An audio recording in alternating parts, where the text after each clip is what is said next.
Hello hello friends, good evening. मैं आपको जुलाई current affairs के पढ़ाना चाहता हूं। तो मैं शुरू करता हूं अब फर्स्ट क्वेश्चन से। तो पहला क्वेश्चन है, recently who amongst the following unable the statue of peace of Swami Ramanujacharya in Srinagar in Jammu and Kashmir. Statue of statue of peace का अनावरण स्वामी रामानुजाचार्य का कहां पर किया गया है? जम्मू कश्मीर में। किसने किया है? तो अमित शाह ने किया है। स्टैच्यू ऑफ पीस सेम इसी नाम से ही रामानुजाचार्य का एक और बनाया गया था, statue of equality. Statue of equality कहां बनाई गई है? ये बनाया गया है हैदराबाद में। ये बनाया गया था हैदराबाद में। और इसकी जो ऊंचाई रखी गई थी वो रखी गई थी 216 फीट के रखी गई थी। और स्टैच्यू ऑफ इक्वेलिटी जो है ये पंचलोह धातु का बना था। और जो स्टैच्यू ऑफ पीस बनाई गई है ये बनाया गया है मकराना मार्बल से बनाया गया है। मकराना मार्बल। और ये मार्बल ये राजस्थान में पाया जाता है और ये एक उच्च कोटि का मार्बल होता है। और इस प्रतिमा की जो ऊंचाई है स्टैच्यू ऑफ पीस की, इसकी ऊंचाई है 4 फीट की रखी गई है। और स्वामी रामानुजाचार्य के बारे में मैं आपको कुछ जानकारी देना चाहता हूं। इनका जन्म तमिलनाडु में हुआ था और ये विशिष्ट द्वैतवाद से संबंधित थे। इनका जो दर्शन था विशिष्ट द्वैतवाद पर आधारित था। क्योंकि हम जम्मू कश्मीर के बारे में आपको बता रहे हैं तो इसके बारे में कुछ चीजें आपको जान लेनी चाहिए। जैसे कि T49 क्या है? ये T49 ये एक नई रेलवे सुरंग है। और यहाँ एक डिस्ट्रिक्ट है सांबा डिस्ट्रिक्ट। सांबा डिस्ट्रिक्ट एक ऐसा जिला है जिसे 100% प्रत्येक व्यक्ति को आयुष्मान भारत योजना से इस डिस्ट्रिक्ट में जोड़ दिया गया है। तो ये कुछ जानकारी थी हमें जम्मू कश्मीर और स्वामी रामानुजाचार्य के बारे में। अब हम चलते हैं नेक्स्ट क्वेश्चन पर।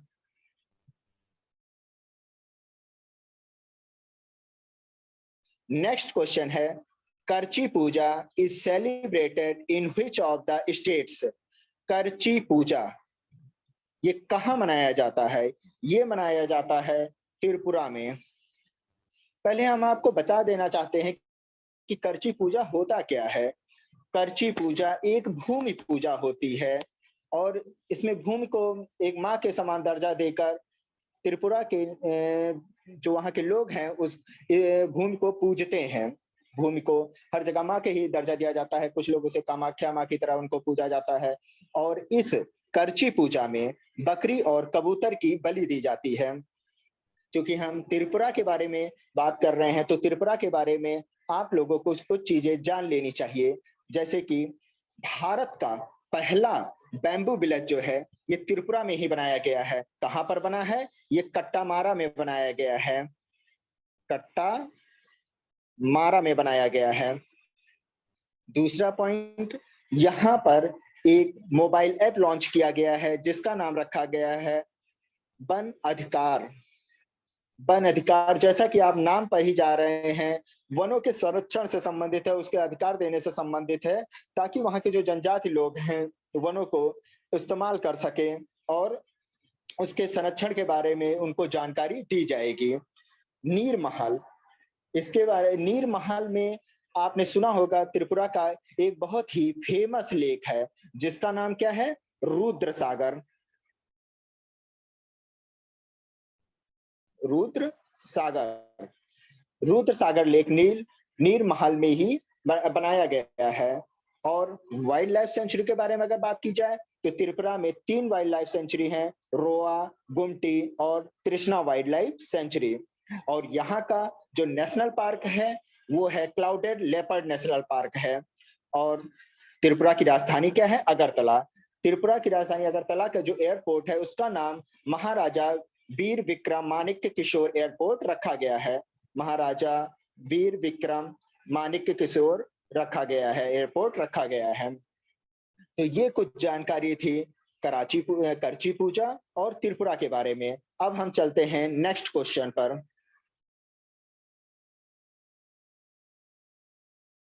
नेक्स्ट क्वेश्चन है, recently recently there was a demand to declare Mangarh hilltop in the Rajasthan as a national movement to honor the freedom fighter of which of the following community?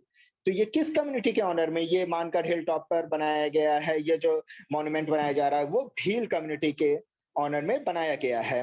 क्यों बनाया गया है इस पर मैं आपको कुछ एक इतिहास के बारे में बताना चाहता हूं। इसके जो भील समुदाय है ये राजस्थान, आपको राजस्थान, महाराष्ट्र, मध्य प्रदेश के कुछ इलाकों में पाए जाते हैं।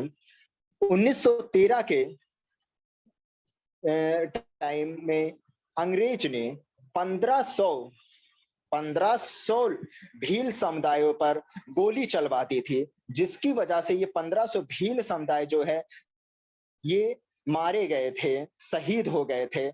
उनकी याद में स्वतंत्रता सेनानियों को सम्मानित करने के लिए राष्ट्रीय स्मारक घोषित किया गया है, उनकी मांग की गई है। और इसको किस अथॉरिटी के तहत बनाया जा रहा है? नेशनल मॉन्यूमेंट अथॉरिटी के तहत इसे बनाया जा रहा है। नेशनल मॉन्यूमेंट अथॉरिटी के तहत इसे बनाया जा रहा है। और ये किस मंत्रालय के तहत आती है? ये आती है मिनिस्ट्री ऑफ कल्चर के तहत आती है, मिनिस्ट्री ऑफ कल्चर के तहत आती है। तो ये कुछ क्वेश्चन था राजस्थान और उसके बारे में। अब नेक्स्ट हम चलते हैं नेक्स्ट क्वेश्चन पर। फोर्थ क्वेश्चन,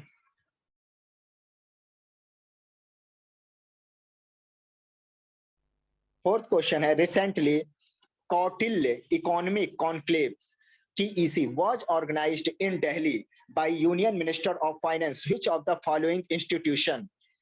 तो जैसा कि नाम से पता चला कौटिल्य आर्थिक सम्मेलन, तो किस संस्थान के द्वारा ये दिल्ली में आयोजित किया गया था? इसका राइट आंसर है institute of economic grow Delhi, आर्थिक विकास संस्थान दिल्ली के द्वारा इसको इनॉग्रेट किया गया है।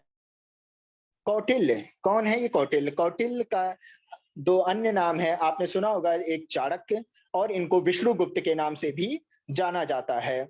और ये जो कौटिल्य आर्थिक सम्मेलन मनाया जा रहा है, इसकी जो थीम रखी गई है, रीडिफाइनिंग द फ्यूचर। तो इसे आपको जान लेना चाहिए। और चूंकि हम दिल्ली की बात कर रहे हैं तो यहाँ पर अभी हाल ही में एक मेमोरियल लेक्चर का आयोजन किया गया था, जिसका नाम रखा गया था अरुण जेटली मेमोरियल लेक्चर का आयोजन किया गया था। और इसे किसने आयोजित किया था? इसे किया था डिपार्टमेंट ऑफ इकोनॉमिक अफेयर्स के द्वारा किया गया था, इकोनॉमिक अफेयर्स के द्वारा आयोजित किया गया था। और अरुण जेटली के सम्मान में फिरोज शाह कोटला स्टेडियम का नाम बदल करके अरुण जेटली स्टेडियम कर दिया गया है। तो ये जानकारी थी दिल्ली के बारे में और कौटिल्य के बारे में। कौटिल्य ये मौर्य वंश से संबंधित थे। अब हम चलते हैं नेक्स्ट क्वेश्चन पर।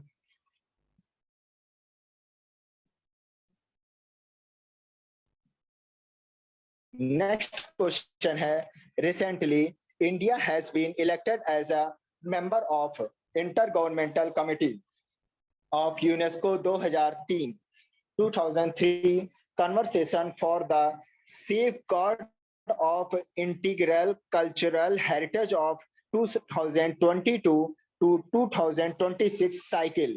There are total how many members in the committee? तो कितने मेंबर हैं इस इंटेंजिबल कल्चरल हेरिटेज के लिए? तो इसका राइट आंसर है 24 मेंबर हैं। क्या है राइट आंसर? 24। अब हम इस क्वेश्चन को थोड़ा सा आसान बना देते हैं आपके लिए, ताकि इसे जानने में आसानी हो। यूनेस्को, तो यूनेस्को आखिर है क्या? तो यूनेस्को ये हमारा जारी करता है वर्ल्ड हेरिटेज साइट, और भारत में वर्ल्ड हेरिटेज साइट की संख्या कितनी है? प्रेजेंट टाइम पे 40 है। इसे आपको जान लेना चाहिए, ये परीक्षा की दृष्टि से बहुत ही इंपॉर्टेंट क्वेश्चन है। और इंटेंजिबल हेरिटेज साइट ये 14 है। इंटेंजिबल इसका मतलब होता है अमूर्त। एक मूर्त धरोहर होती है, एक अमूर्त धरोहर होती है। अभी लेटेस्ट में जो हमारा अमूर्त धरोहर घोषित किया गया था, उसका नाम रखा, वो था हमारा दुर्गा पूजा। ये पश्चिम बंगाल में बहुत मनाया जाता है दुर्गा पूजा, अब तो ये पूरे भारत में मनाया जाता है। ये हमारा 14th इंटेंजेबल हेरिटेज साइट घोषित किया गया था। और इसी इंटेंजेबल हेरिटेज साइट के संरक्षण के लिए जो है inter governmental committee of UNESCO 2003 द्वारा convention for the safe guard of the intangible cultural heritage बनाया गया है। और इस समय यूनेस्को के डायरेक्टर जनरल कौन है? डायरेक्टर जनरल है इसके ऑड्रे एजोले। कौन है? ऑड्रे एजोले हैं। और यूनेस्को का जो हेडक्वार्टर है ये है पेरिस में। तो ये जानकारी थी यूनेस्को के बारे में, और इसमें जो मेंबर इसमें शामिल किए कराए गए इंटेंजिबल कल्चरल हेरिटेज के लिए, उसमें उसके बारे में जानकारी थी। अब हम चलते हैं नेक्स्ट क्वेश्चन पर। नेक्स्ट क्वेश्चन है Commonwealth game CWG 2022 will be held in Birmingham, जो कि इंग्लैंड में है। The CWG 2026 will be held at which of the following place? तो इसका राइट आंसर है विक्टोरिया, ऑस्ट्रेलिया। क्या है राइट आंसर? विक्टोरिया, ऑस्ट्रेलिया है। इसके बारे में भी मैं आपको बता देना चाहता हूं कुछ जानकारी, जैसे कि इसमें हमारे जो भारत की तरफ से जो खिलाड़ी गए हैं, 215 खिलाड़ी गए हैं। वैसे ये ज्यादा इंपॉर्टेंट क्वेश्चन नहीं है। इसके बारे में जो इंपॉर्टेंट क्वेश्चन है वो है कि कौन से खेल को इसमें से हटा दिया गया है कॉमनवेल्थ गेम से? तो वो है शूटिंग। और जैसा कि आप जानते हैं कि भारत में शूटिंग में काफी खिलाड़ी हैं जो कि देश का नाम रोशन कर सकते हैं। इसके लिए भारत ने कहा भी था, इंडिया ने इसका सजेशन भी दिया था कि अगर आप शूटिंग को हटा देते हैं तो हम अपने खिलाड़ी को नहीं भेजेंगे, एक भी खिलाड़ी को, लेकिन फिर भी उन्हें भेजना पड़ रहा है। और इसमें जो एक नया खेल जोड़ा गया है उसका क्या नाम है? वो है वुमेन क्रिकेट्स। महिलाओं के क्रिकेट को इसमें जोड़ दिया गया है। तो ये दो जानकारी आप रखे रहिएगा। और इसका जो मास्केट है, इसका जो चिन्ह है, इस मास्केट है, वो बनाया गया है पैरे द बुल। ये एक बुल, एक बैल के ऊपर बना हुआ है, पैरे द बुल। और इसका जो स्पॉन्सर है, ये भी आप जानकारी रखें, इसके बारे में भी आपको जान लेना चाहिए। इसके स्पॉन्सर हैं अडानी स्पोर्ट लाइन। कौन है? Adani sport line. तो ये जानकारी थी बर्मिंघम इंग्लैंड में आयोजित होने वाले कॉमनवेल्थ गेम की। अब हम चलते हैं नेक्स्ट क्वेश्चन के बारे में।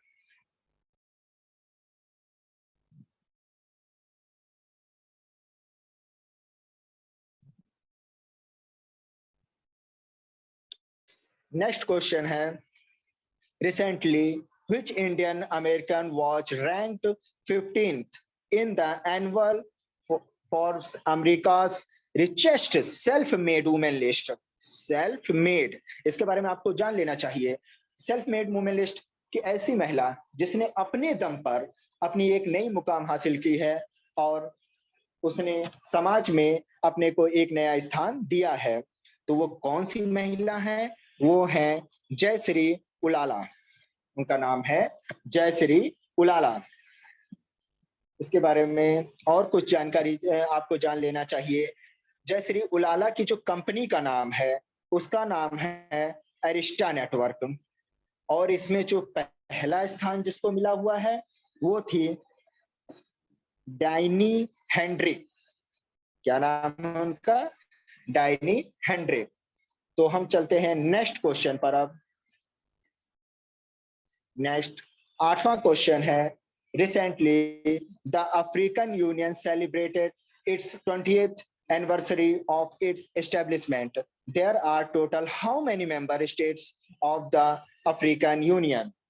तो इसका राइट आंसर है 55। इसके बारे में बस इतनी ही जानकारी है। अब हम चलते हैं नेक्स्ट क्वेश्चन पर। नेक्स्ट क्वेश्चन है, according to the status of food security and nutrition in the world, stunting in children under 5 years of age in India, which of the percent in 2020? तो the state of food security and nutrition in the world 2022 के हिसाब से भारत में 5 साल से कम उम्र के बच्चों के स्टंटिंग होता क्या है? स्टंटिंग इसका मतलब होता है वो बच्चे जिनकी हाइट कम हो जाए उन्हें स्टंटिंग कहा जाता है। तो 2020 में इनका कितना प्रतिशत इनका बताया गया था? तो राइट आंसर है 30.9, जो कि एक गंभीर मुद्दा कहा जा सकता है न्यूट्रिशन के बारे में, कि इसको बढ़ावा देना चाहिए। जैसे कि F+ को बढ़ावा देना चाहिए, खाद्य पदार्थों का अधिक में पोषक तत्वों को बढ़ाना चाहिए, ताकि किसी भी प्रकार के कुपोषण की समस्या से निपटा जा सके।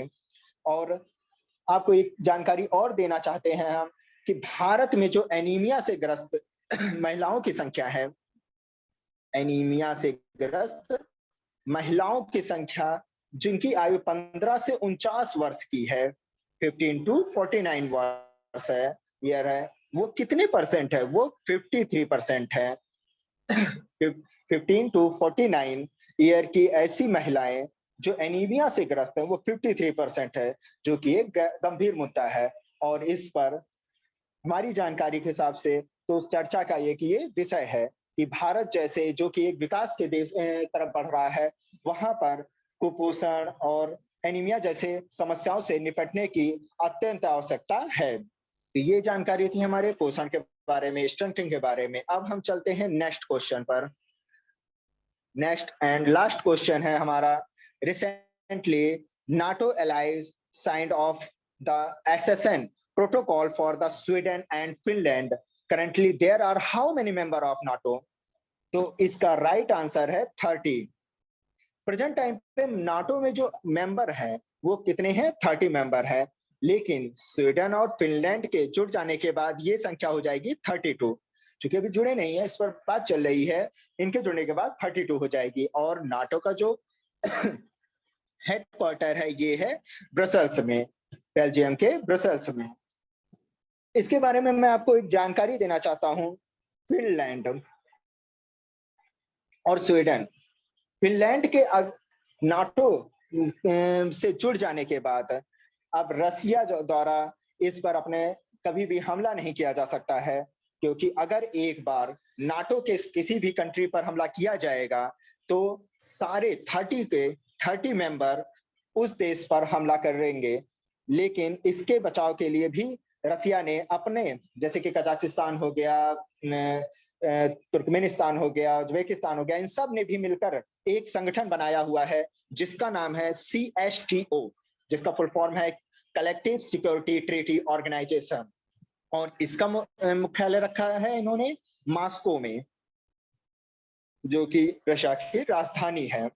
तो इसका मतलब ये है कि अगर अमेरिका अगर किसी कंट्री पर हमला करता है, मान लीजिए वो कजाकिस्तान पर हमला कर रहा है, तो इसके जवाब में रसिया और प्लस जो भी इस CSTO में शामिल सदस्य हैं वो भी उस पर हमला करेंगे। तो ये जानकारी थी नाटो और CSTO के बारे में।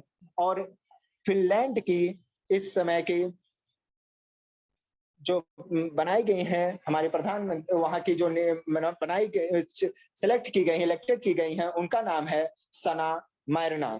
क्या नाम है उनका? सना मैरिन। ये जानकारी थी नाटो और CSTO और जो 2 कंट्रीज इसमें जुड़े हुए हैं। तो आज के लिए बस इतना ही। धन्यवाद।